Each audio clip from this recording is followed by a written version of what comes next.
Bienvenue dans ma cuisine, le podcast de Véronique Caron pour Coach Caron.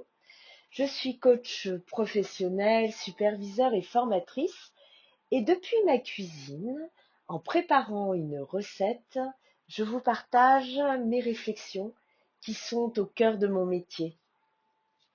Dans ma cuisine, aujourd'hui, je prépare des mochis.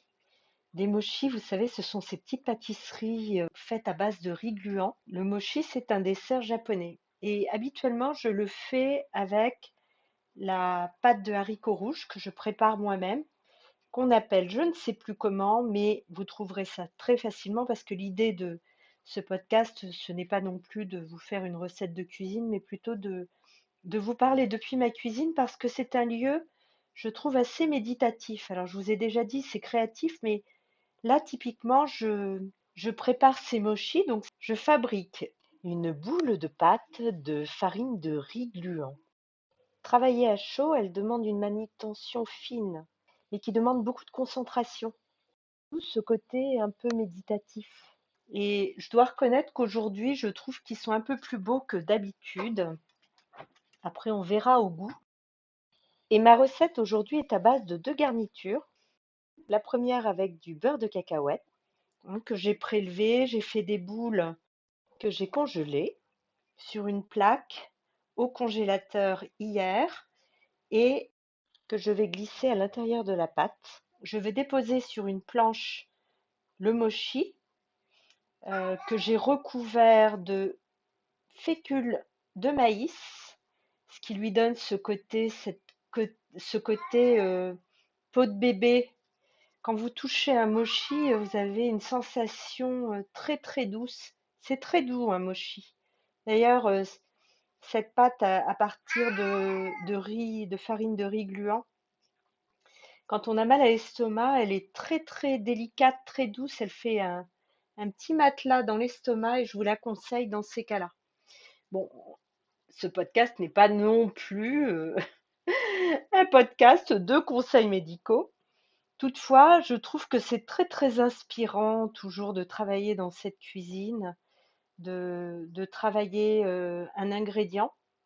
Et là, typiquement, je vous en parle plus particulièrement parce que cette pâte, avec la fécule de maïs qui vient l'adoucir, c'est une pâte un peu collante, hein, puisque c'est fait avec du riz gluant. Mais cette pâte, elle est très anti-stress. Vous voyez ces boules de anti-stress là que vous malaxez entre les mains?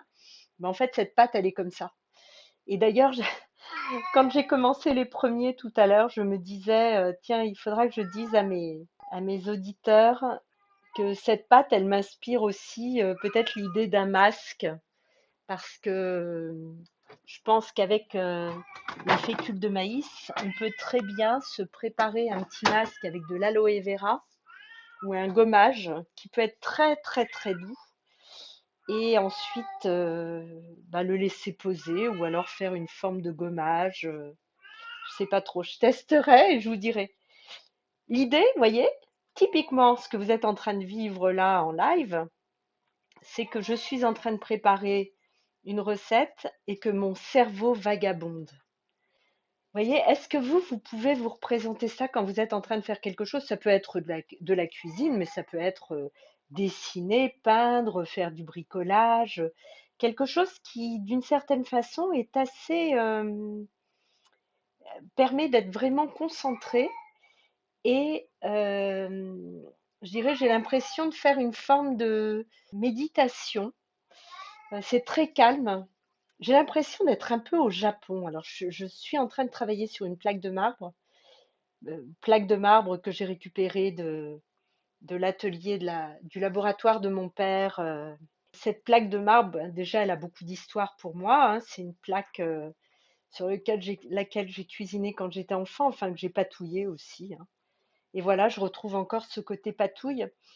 Mais là, avec les mochis, il y a une particularité, c'est que ça demande quand même une forme de précision, c'est délicat. Et en ce moment, les cerisiers sont en fleurs au Japon. C'est une période, donc c'est la période printanière, et on voit toute la délicatesse autour de la floraison, autour des mets. Par exemple, ces mochis, ça peut être quelque chose, vous mettez ce que vous voulez dedans. Si vous avez envie, comme moi, là, sur la deuxième recette, de préparer une garniture un peu différente, eh bien, c'est tout à fait possible. C'est-à-dire que la cuisine, c'est toujours un espace de créativité, c'est toujours un espace d'inspiration, en fait. En tous les cas, pour moi, c'est ce que ça fait.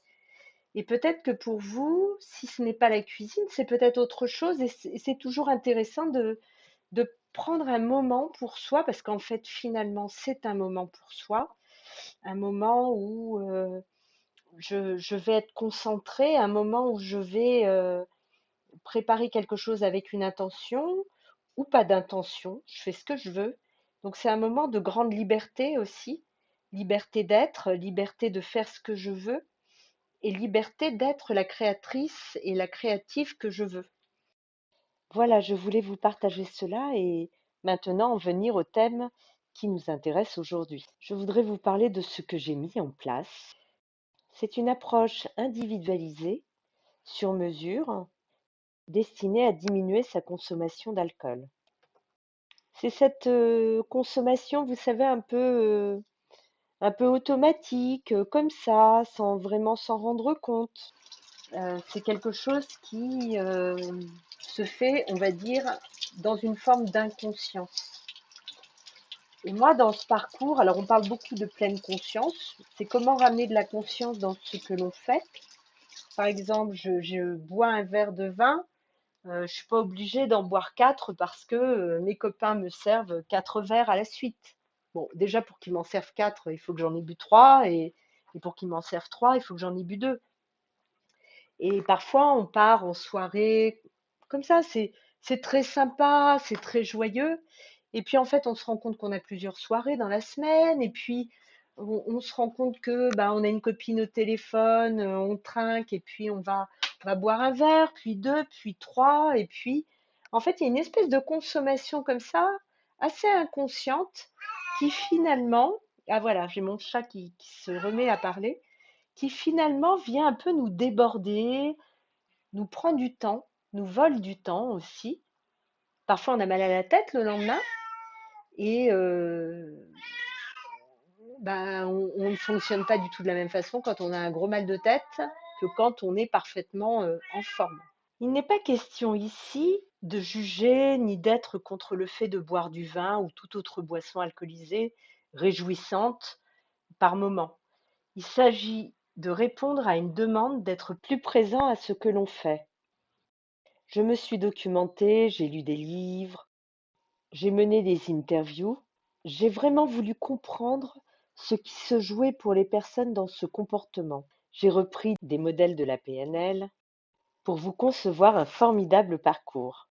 Celui-ci est destiné aux personnes qui veulent diminuer leur consommation. Consommation de quoi? En premier, d'alcool, puis de nourriture. Quand je dis puis, c'est complètement dissocié, mais j'ai commencé par le travail sur l'alcool.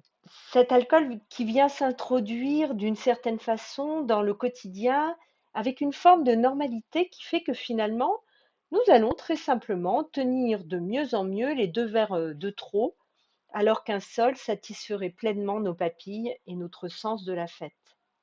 Vous voyez? Je suis formée, certifiée à la pratique des thérapies brèves cognitives et comportementales. Et quand il s'agit de comportement, je veux aussitôt voir comment ça marche d'un point de vue cognitif. Et de fait, j'ai trouvé de quoi aider durablement à diminuer la consommation d'alcool ou d'aliments. Je vais m'en tenir à l'alcool ici et je vous expose ce que j'avais évoqué dans l'épisode précédent sur les objectifs. Mon travail a consisté à créer un accompagnement en étapes progressives avec une approche individualisée. C'est-à-dire que comme chacun est vraiment un être particulier, eh bien, à être particulier, accompagnement particulier sur mesure. J'ai des outils, vous avez votre parcours, votre vie, vos émotions, vos systèmes de fonctionnement, vos stratégies cognitives. Et donc, moi, je vais travailler avec tout ça. et avec vous, bien entendu, puisque, mine de rien, finalement, c'est toujours vous qui faites le travail, puisque c'est un travail pour vous, qui est assez engageant, hein, également, hein, mais qui est possible. Donc, nous allons commencer par analyser la situation. Il n'y a pas de jugement, le cadre est toujours celui de la confidentialité, du respect de chacun, du rythme, du fonctionnement de qui vous êtes. Et cette étape, elle est essentielle. Elle va permettre de faire émerger le processus en place. Il ne s'agit pas de traiter des personnes souffrant d'addiction, mais de travailler sur le comportement répétitif et finalement inconscient. L'idée, c'est je veux réduire ma consommation d'alcool. Ça ne veut pas dire je veux arrêter totalement. Si vous en avez envie, vous avez totalement la possibilité de le faire et ce parcours, il correspondra tout à fait. Mais en revanche, si c'est une problématique qui vient s'inscrire dans une pathologie, eh bien, j'échangerai avec vous et je pourrai vous guider, vous orienter vers quelqu'un qui sera plus adéquat pour ça. Le travail que l'on va faire ici, c'est sur ce comportement qui finalement nous embête un peu parce que quand on décide qu'on va moins boire, probablement qu'on a une attente derrière, qu'on a envie d'être en meilleure santé, d'être moins fatigué, de manger moins de temps sur son emploi du temps. Et de comprendre aussi, parfois on a envie de comprendre pourquoi on peut se laisser aller un peu comme ça, parce que c'est social, parce que c'est sociable aussi, parce que c'est sympa, parce que c'est la fête. Voilà. Nous avons plein d'arguments dans notre petite boîte dans notre petite mallette ou dans notre besace pour justifier cela. Et pour autant, on vit parfois le côté défavorable de ce comportement. Oui, vous voyez par exemple, vous prenez une bière ou un verre de vin, on vous resserre, il y a une tournée qui repasse et hop, vous n'avez rien vu venir, rien prévu et comme tous les soirs, vous avez fini par boire trop de bière, trop de vin. Donc nous allons ensemble remettre de la conscience là-dessus avec des exercices appropriés, un objectif solide, renforcé par un objectif de soutien ultra solide. Et c'est ça le travail que nous allons faire qui est particulier. C'est-à-dire il y a un objectif. L'objectif c'est je veux boire par exemple 3 verres de vin par semaine, 3 verres de bière par semaine. Ce que vous buvez, vous voulez le quantifier. Avec les outils de la PNL, vous allez renforcer ce qui va être votre nouveau vous buvant du vin, de la bière, de l'alcool.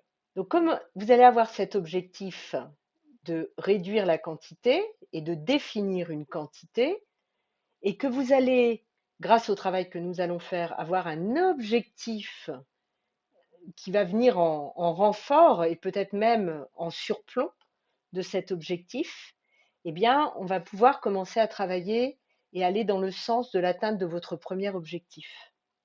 Bon, ça paraît un peu compliqué comme ça, mais je suis là pour justement soutenir votre parcours et vous accompagner dans ce chemin.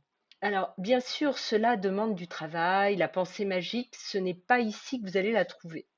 Hein, il n'y a pas de hop, on claque des doigts et puis ça arrive et puis ça y est, vous changez de comportement. Non. La PNL, c'est très efficace et ça peut parfois sembler un peu magicien. Mais il y a un gros travail qui s'opère au niveau du cerveau du point de vue cognitif. La PNL, ce n'est pas magique et avec les neurosciences aujourd'hui, on peut le valider. Et tant mieux car ça fonctionne vraiment bien et durablement. Parfois, ça secoue un peu. C'est un peu comme quand on déplace des meubles, vous voyez?